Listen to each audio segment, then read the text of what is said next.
The Las Vegas Raiders as you knew them have just been blown up. Friday night and the bombshell dropped. Maxx Crosby traded, the heart and soul of our defense shipped off for 2 first-round picks, and with this truckload of draft capital in our hands, who do we pull to dig this franchise out of the hole at overall picks number 1 and 14? Buckle up and smash that like button right now because today has been absolutely insane. Raider Nation is in pure shock, and we need to talk about the future. Things just got real, my friends.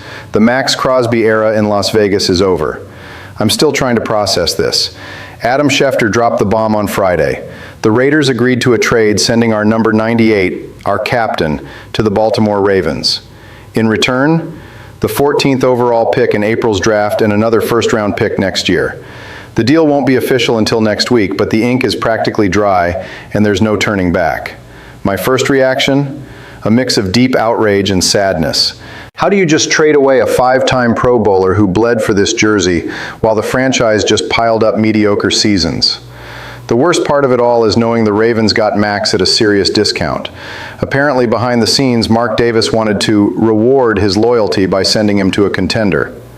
Look, I'm not going to make excuses for Davis. We lose our biggest defensive cornerstone for under market value to do charity. That's a competitive absurdity at the NFL level. But on a human level, Max deserved way better than the absolute chaos Las Vegas has been. The short-term impact on the current roster is devastating. Our defense loses its only relentless motor for pocket pressure. The Ravens get the absolute perfect piece to revive a defense that needed a spark, and we're left with a massive hole on the edge that you don't just plug overnight. But let's get down to the harsh reality of my opinion.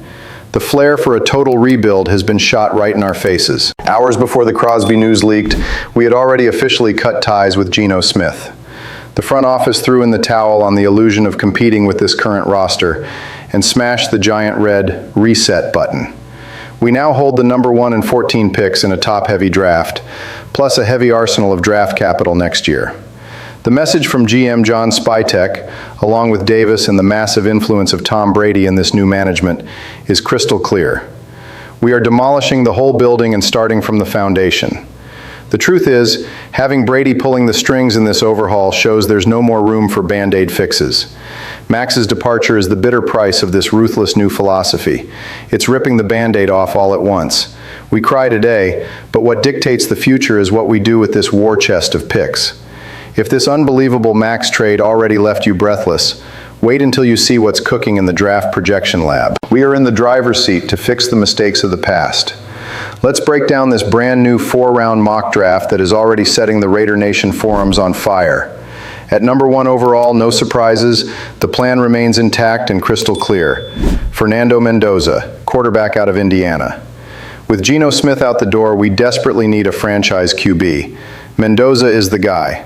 We'll finally have a real young talent under center, a kid with the ideal physical traits to be the pillar of this new Clint Kubiak era for our offense.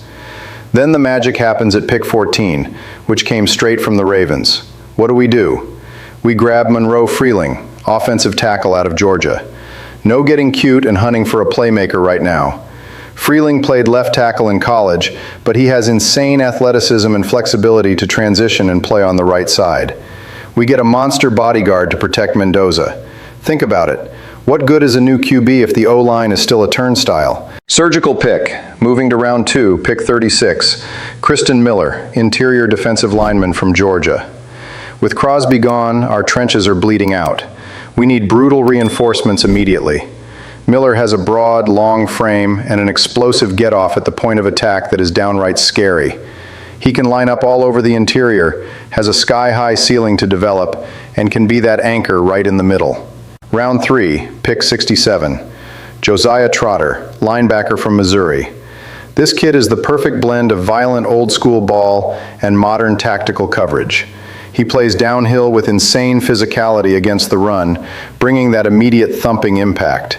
It's an injection of pure energy into our second level that desperately needed a wake-up call. In round 4, Spytek shows off his long-term vision. At pick 102, we take Antonio Williams, wide receiver out of Clemson. A fast, short-area receiver with incredibly crisp routes. In Kubiak's system, he's that versatile inside-out guy, the perfect safety valve for the rookie Mendoza.